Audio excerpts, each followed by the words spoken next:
Basically, I was a bookworm. Either I would, just hang out with my friends or I would just study. I wanted to be a successful computer engineer. And America, dream country for everybody.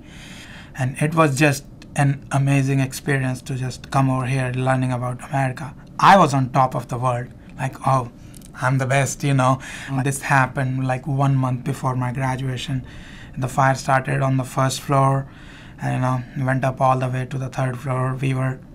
That day it was actually very beautiful day. We went to Chicago, Michigan Lake, and on the beach all day, biking, playing with our friends, came back.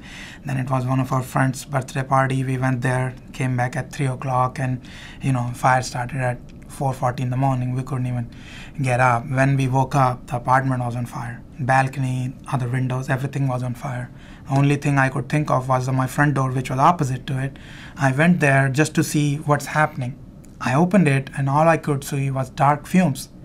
And I don't know just what I was thinking. I just started running on the stairs and I passed out. Then the firefighters came in, found me on the stairs and they took my body out. I still remember, the ride in the ambulance and paramedics, they were talking to each other. They were like, this kid is 90% burnt. He has no chance. Up until that time, I was conscious. And then hearing that, I don't have any chance to survive, then I was just thinking about my family, my friends, what's going to happen to them, and I just passed out. And I woke up in Chicago burn unit.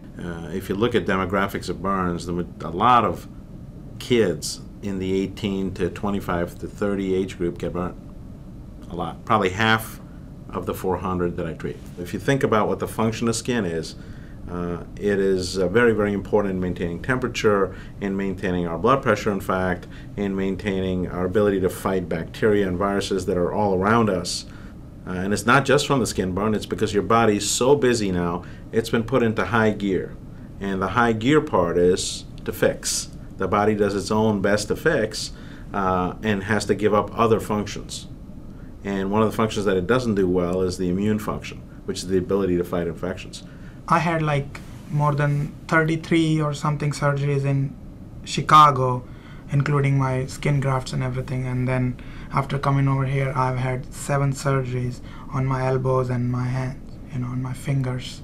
Left hand is, burned pretty bad, so it's kind of immobilized. But right now we are focusing on my right hand and get all the function I can get back. So I'm still looking for some more surgeries. You can come in here with a 90% burn, and that's devastating.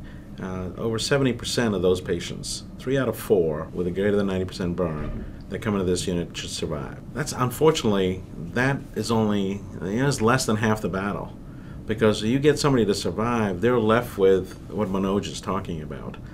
Basically, they have to relearn life. And Manoj, as you can tell, already has a great attitude.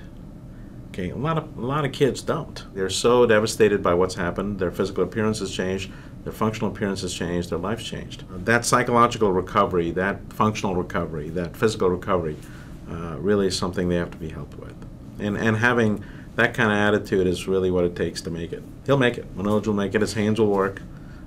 He will go on to a productive life, but it'll never be the same. It'll never be the same as it was that night that he was burned.